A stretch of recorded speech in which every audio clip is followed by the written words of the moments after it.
Time to change. Trace 2. Brush my teeth first.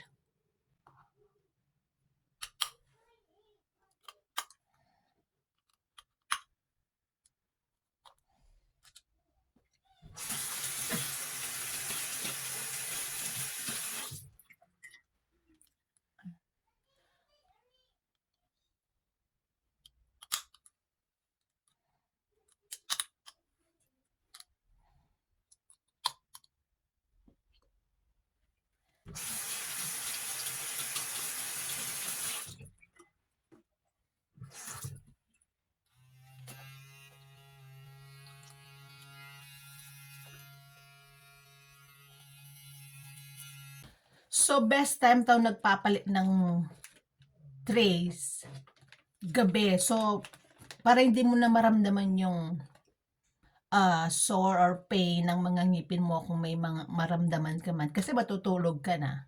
So, gabi daw magandang ilagay yung new tray. So, make sure titignan nyo kung may number to. Make sure titignan nyo. So, ito na yung new trays ko. Nakikita nyo ba? Masyadong maliwanag. So, change new trays. Ayan. So, ito na. Number 2. Kukunin ko yung number 2. So, sana wala akong maramdaman. Sana wag kayong magkamali na. So, kasi, ayan na siya. Kasi ibabalik natin tong mga plastic. Yung number 1 is safe. Ay, hindi ko papakita yung number 1.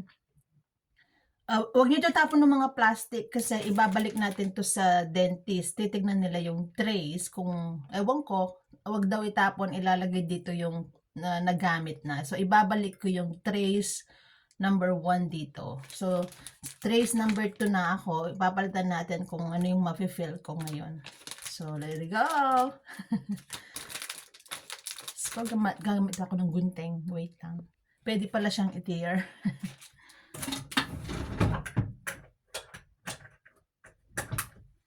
There we go. Tingnan natin kung iba yung mararamdaman natin. Trace 2. There we go. Hindi ko alam kung babanlawan pa ba to o hindi na. So, wag na. So, okay na siguro. So, ito na sila. Trace 2. So, make sure titignan nyo. Of course, makikita nyo naman saan yung babasan sa taas. So, make sure. Second trace. Okay. So, ito yung sa baba. Tingnan natin. So, ito yung sa baba. Tingnan, balawan ko na para sure.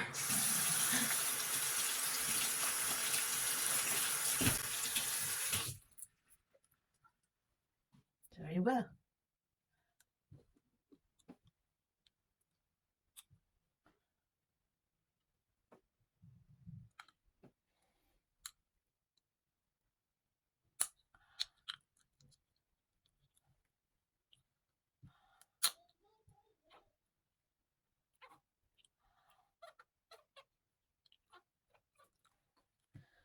Tapos yung trace sa baba.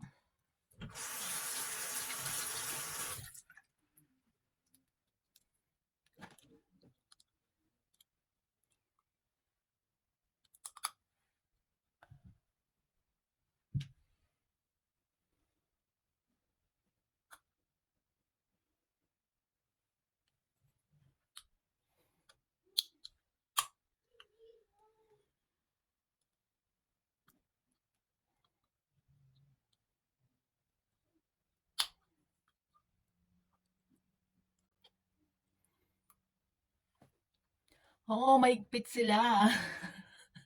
Mahigpit sila. So, tight sila ngayon. Ay, so maganda nga sa gabi, kung may sore sila or pain, matutulugan nyo na lang sila. So, ito yung na-feel ko ngayon, tight sila. Medyo na-feel ko sila na tight. So, yun lang update ko ng change trace 2. Yun lang. Update ko kayo kung ano pang mangyayari. Thank you. So, isave nyo to. Ilalagay nyo yung trace 2, okay? Thank you. So, eto na yung mga trace 1. So, So, may number naman sila. Hindi kayo malilito. Silalagyan na natin dito sa plastic number 1. Thank you. So, may damage sila dito.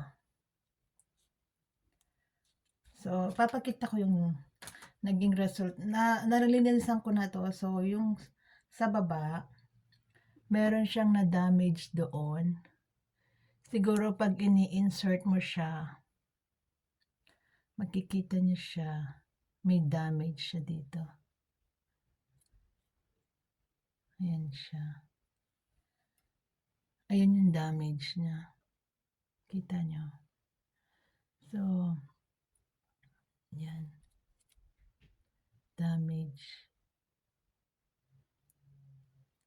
Tapos dito, pag sinusungkit mo. So, ito yung color niya ngayon. So, damage.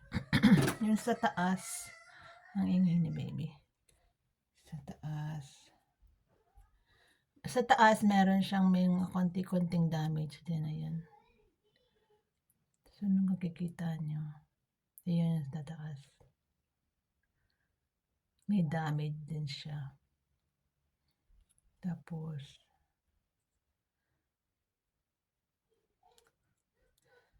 basta yun, nagka-damage din siya. Kasi pag sinusungkit. Ayun lang yung trace too. Thank you.